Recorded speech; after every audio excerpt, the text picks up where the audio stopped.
Hey my friend, what's going on? Today I am doing another CAGED guitar chord series. So I did one other video a few weeks back going over how to play all the major scales in the CAGED keys. So C major, A major, G major, E major, and D major. And today we're going to go into the chord side of things on C major. We're really going to dive into the key of C major. I'm going to show you how you can start incorporating this into your practice and how the CAGED system really unlocks a really deep understanding of diatonic chords. So let's get into it.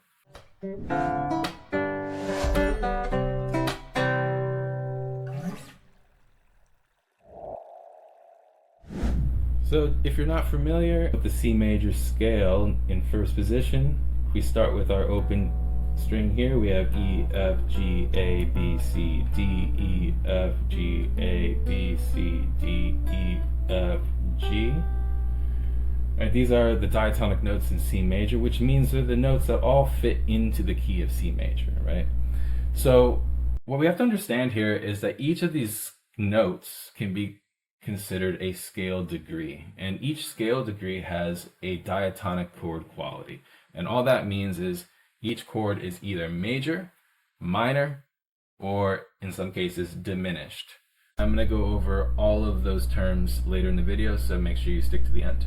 So basically, we understand all the notes in C major. We understand that each note in C major is a scale degree, and we understand that each scale degree has a quality.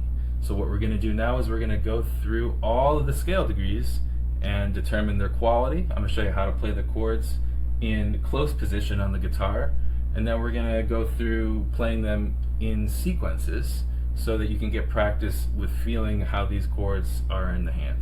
So starting with our C note here, our tonic, this is the first scale degree, and it's always going to be major. So we're going to play a C major chord like this. The second scale degree is D, and D is going to be minor. So we have a D minor triad like this. You can use your pinky here or your third finger. I like to do the pinky just because it's a little bit less of a stretch. And that takes us to the third scale degree, which is E. And the third scale degree is always going to be minor. So we're going to play an E minor chord like this, which goes to the 4 chord. And the 4 chord is F major. So the 4 chord is always going to be major. And the 5 chord, which is G, is also going to be major. The 6 chord is A minor. And finally we have the 7, which is diminished. Now a diminished chord is kind of a minor chord that's been stepped on, right?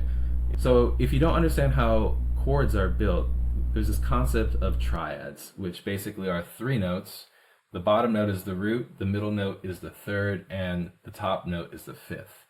So between the bottom note and the top note, we have an interval of a perfect 5th. Now, the interval between the bottom note and the second note is called a minor third. And that minor third is what gives this triad the quality of sounding minor. Now, in a diminished triad, what we've essentially done is we've shrunk the 5th on top to now being a diminished 5th or a tritone, right? So it's a half step smaller. And we still have that minor third from the bottom note to the middle note, which essentially what we've now done is we've put 2 minor thirds on top of each other. And this gives us the diminished sound, which is very crunchy. It's very dissonant sounding, right? And this dissonance is a tension chord, and tension chords want to resolve. And this is the leading tone, or the 7th scale degree, which leads us back home to C major. Okay, and there's another tension chord too. It's the 5 chord, right? That's also a dominant chord, or sometimes the 5-7 chord. That's more tension. And this chord also takes us back to 1, to home. Now, diminished chords are not often used in pop music. You find them more in classical music and in jazz. Probably not going to be coming across diminished chords too often. However, you can still use the 7th scale degree to harmonize a chord. I'm going to show you the first way, which is to build a 5 chord or a G chord off of B, right? And this creates A first inversion. So an inverted chord, by the way, is just when we take the notes of the triad and we don't stack them in order from lowest to highest, like root, third, fifth.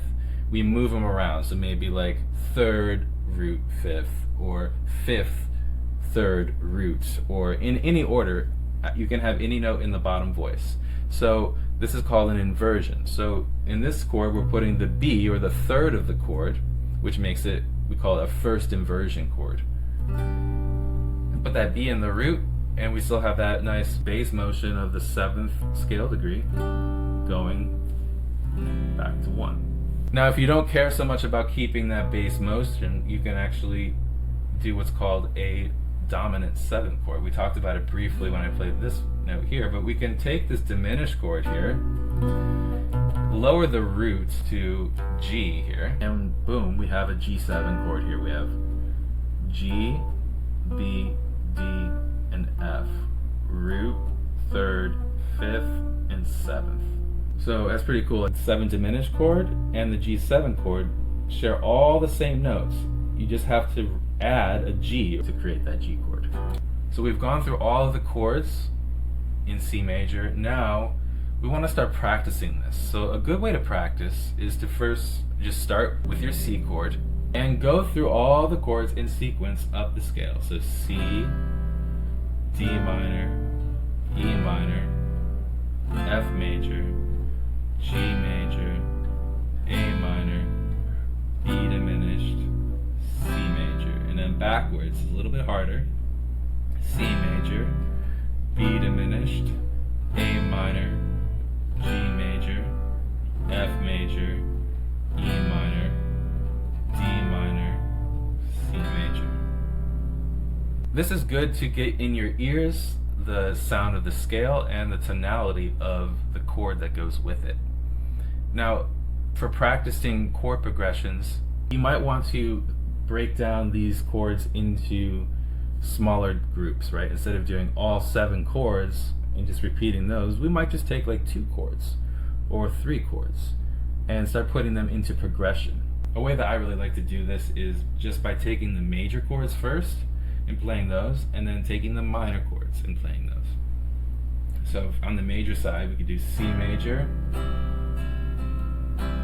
F major, G major, C major. And you can mess up the order. F major, C major, F major, G major, C major. And then the minor chords, you could do something like A minor, E minor, D minor, A minor, A minor, E minor, E minor. And then of course you can have fun with this and play around with incorporating major and minor chords, right? Staying away from the diminished chord at first might be helpful because its use is very specific, right? You might want to play that inverted G major in place of it because it's a little bit more forgiving. Alright, I think that's going to wrap it up for this one, guys. In the next video, we're going to go into A major and how to play all the diatonic chords in the key of A. So make sure you subscribe for that. Guys, if you're still here, thank you so much for watching. Consider becoming a subscriber. I have a goal to reach 1,000 subs here by the end of the summer, so if you resonate with this content at all and you got some value from it, consider becoming a subscriber. Remember, if you want to follow along with me in these videos, grab the CAGED Chord Handbook in the link in the description. I'll see you in the next one.